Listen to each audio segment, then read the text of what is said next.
πειράζει, guys, λίγο έκλεισε το βίντεο πάλι. Πήραμε 5 τέτοιους.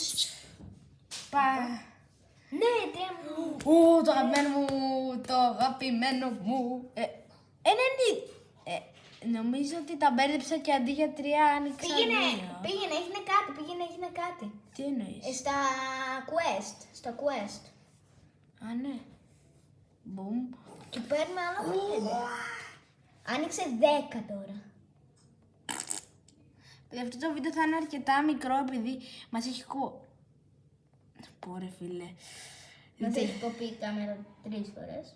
102. Πάμε. Παιδιά, με τυχερό θα πάρω αυτά τα 300 και άλλα 600 και 600. Πάμε. 10 10 legendary. Οκ, έτσι και έτσι αυτό το legendary δεν μ' αρέσει. Γιατί νομίζω ότι μοιάζει με ένα καρότο. Παιδιά, σήμερα θα ξεκλειδώσω με το καρότο. Σίγουρα. Δεν γίνεται, θα ξεκλειδώσω. Δεν γίνεται με το suspense. Όχι, εγώ ήθελα το Mythic. Το Mythic είναι το πιο ωραίο Mythic. Είναι το καλύτερο skin.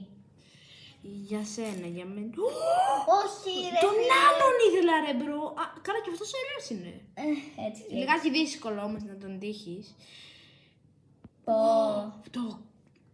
Αφού σου είπα τι μ' αρέσει αυτό. Εμένα δεν μ' αρέσει. Ναι, μα δικό μου τάμπλετ. Όχι αυτό.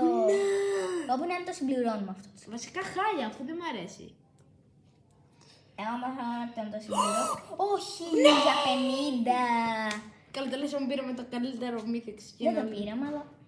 Καλά, τουλάχιστον πήραμε με. Εγώ μόνο ήθελα τα 5. Το Legendary για να το συμπληρώσουμε. Ρε, προκαλώς 12 χρειαζόμουν για το Legendary, αν δεν ξέρετε. Παιδιά, δεν με βλέπω σήμερα να το παίρνω. Όχι, special. Το special δεν μ' αρέσει καθόλου. Είναι έτσι για το Blockdash. Κάπως. Πόσα μας έχουν μείνει? 60. Nice! 2 spin μόνο. Είναι πολύ λίγο. 5. Παιδιά, ξέρετε αυτό εδώ, μέχρι το τέλος θα το έχω πάρει. Ήδη 35 μέσα σε μία μέρα και... 10. Ναι, Θέλουμε μόνο 2 που δεν θα το πάρω. Σήμερα. Γεια σας παιδιά, αυτό ήταν το βίντεο. Αν σας αρέσουν τα skins μου, πείτε ναι, εμένα μου αρέσει αυτό εδώ της μπανάνας. Βάλ το Mythic. Δείξε το Mythic, το καλύτερο Mythic στον κόσμο. Αυτό ήταν το βιντεάκι. Γεια σας.